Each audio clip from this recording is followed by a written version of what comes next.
Assalamualaikum warahmatullahi wabarakatuh. Kali ini aku ingin berbagi tentang pengerjaan sesi 3 pada PKM di Tuton. Untuk tugas praktik 3, seperti biasa ada penyusunan RPP, lembar observasi, lembar refleksi, dan ada tambahan yaitu jurnal dialogis reflektif yang telah Anda kerjakan. Untuk poin 1, penyusunan RPP bisa disesuaikan dengan sekolah kalian masing-masing. Kemudian untuk poin 2 dan 3 bisa kalian tonton di video sebelumnya. Nah, untuk poin yang keempat adalah jurnal dialogis reflektif yang telah Anda kerjakan. Jurnal dialogis reflektif ini sebenarnya sudah ada format dari UT-nya. Nah, isinya seperti ini. Ada identitas mahasiswa, nama mahasiswa, NIM, mengajar kelas berapa, topik apa, email mahasiswa, nama supervisor, email supervisor, dan nomor HP supervisor. Kemudian ada 6 poin yang dinilai oleh supervisor. Poin A, catatan supervisor terhadap kekuatan dan kelemahan penampilan atau kinerja mahasiswa dalam mempraktikkan keterampilan mengajar. Poin B, uraian kilas balik ingatan supervisor saat melakukan proses pembelajaran sebagai guru. Poin C, pertanyaan mahasiswa setelah melihat apa yang diungkapkan oleh supervisor pada poin A. Kemudian, poin D, dialog atau diskusi antara supervisor dan mahasiswa. Untuk poin D ini, kalian rekam percakapan antara mahasiswa dan supervisornya. Berarti ketika kalian menanyakan bagaimana solusinya untuk menyelesaikan poin C, kalian lakukan perekaman itu dan ditulis ulang pada poin D. Setelah itu, ada nilai-nilai dari proses dialog. Nah, nilai-nilai ini didapatkan setelah kalian melakukan dialog atau diskusi kepada supervisor. Yang terakhir, catatan akhir supervisor untuk perbaikan kinerja mahasiswa dalam mempraktekkan keterampilan mengajar. Contoh pengisian jurnal dialogis reflektif. Pertama, diisi identitas kalian masing-masing, nama mahasiswa, dan NIM. Di sini kita ambil contoh mengajar kelas 2 dengan tema atau topik, tema 3, subtema 3, pembelajaran 4. Poin A, catatan supervisor terhadap kekuatan dan kelemahan penampilan atau kinerja mahasiswa dalam mempraktikkan keterampilan mengajar. Kekuatan yang dimiliki mahasiswa di sini ada 2. Yang pertama, mahasiswa sudah dapat memupuk keberanian kepada anak-anak. Yang kedua, mahasiswa sudah dapat mengajarkan anak-anak untuk tampil ke depan dan percaya diri. Sedangkan kelemahannya ada 2 juga. Yang pertama, mahasiswa belum dapat menguasai kelas dengan baik. Yang kedua, mahasiswa kurang dalam pengaturan alokasi waktu sehingga pembelajaran belum tersampaikan dengan tuntas. Kemudian yang B, uraian kilas balik ingatan supervisor saat melakukan proses pembelajaran sebagai guru. Nah, di sini tuh seperti supervisornya menceritakan bagaimana dulu saat ia mengalami masalah itu dan bagaimana ia mengatasi masalah tersebut. Contohnya ya, pada saat saya dulu mengajar kelas 2 dan menghadapi masalah pembelajaran seperti yang dihadapi mahasiswa saat melakukan praktik, yang saya coba lakukan untuk memperbaiki atau mengatasi masalah tersebut adalah sebagai berikut. Nah, di sini poin mahasiswa kalian ganti dengan nama kalian masing-masing. Yang pertama, mengkondusifkan kelas terlebih dahulu sebelum melakukan pembelajaran. Yang kedua, pastikan bahwa guru dapat dengan mudah melihat semua anak. Sebagai manajer kelas, guru penting untuk memonitor anak secara cermat. Pastikan ada jarak pandang yang jelas dari meja guru, lokasi instruksional, meja anak, dan semua anak. Yang ketiga, sebaiknya ketika melakukan apersepsi, jangan terlalu lama.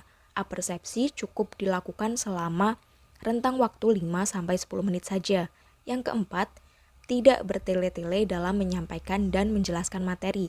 Materi memang harus dijelaskan secara terstruktur agar anak-anak dapat mengerti apa yang disampaikan, tapi kita harus menjelaskan secara ringkas dan terperinci. Nah, setelah supervisor mengisi poin B, serahkan kembali jurnal dialogis ini kepada mahasiswa. Setelah membaca poin B, mahasiswa itu kemudian memikirkan, apa ya kira-kira yang masih saya bingung dan apa ya kira-kira yang perlu saya tanyakan terhadap apa yang saya alami dan bisa menemukan solusi yang terbaik. Nah, poin C, pertanyaan mahasiswa. Pada kolom ini, tulis maksimal 3 pertanyaan. Pertanyaan itu harus diawali dengan bagaimana atau mengapa. Contohnya di sini, saya menulis 2 pertanyaan. Yang pertama, bagaimana cara mengkondusifkan kelas sebelum memulai pembelajaran. Dan yang kedua, bagaimana cara menjelaskan materi dengan baik.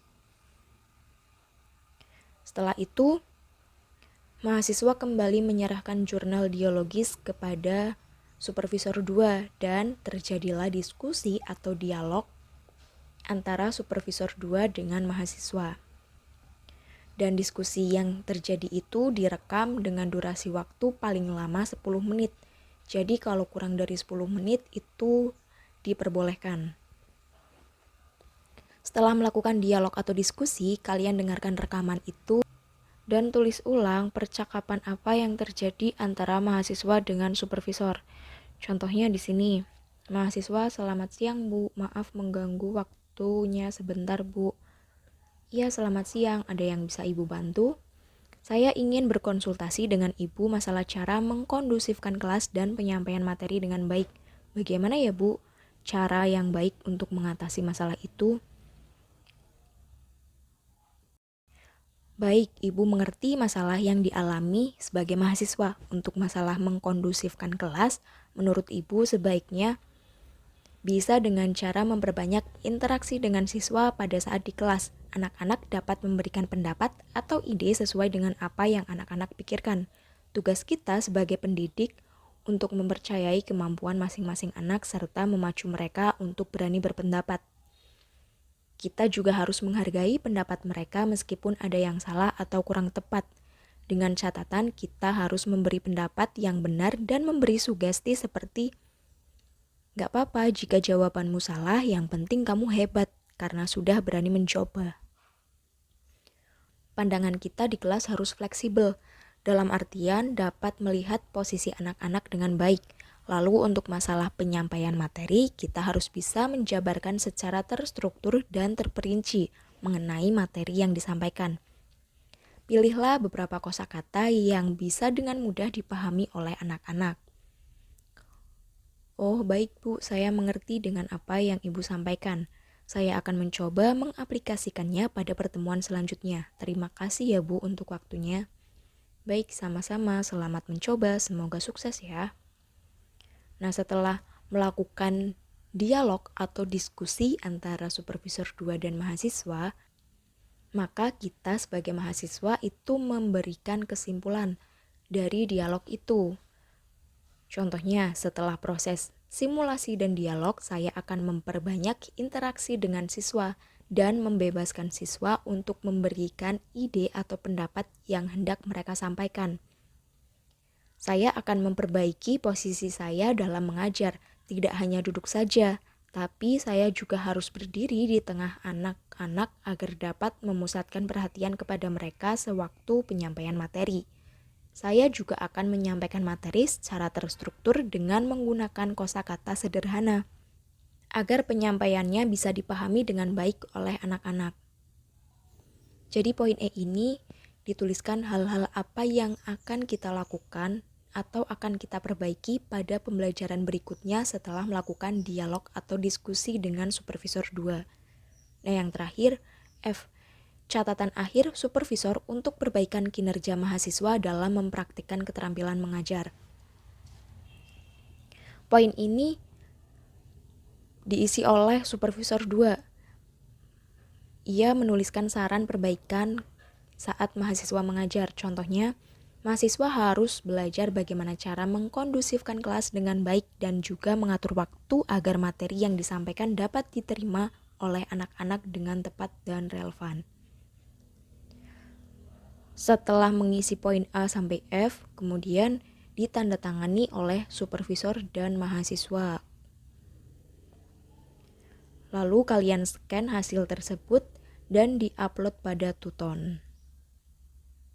Cukup sekian dari saya, semoga bermanfaat.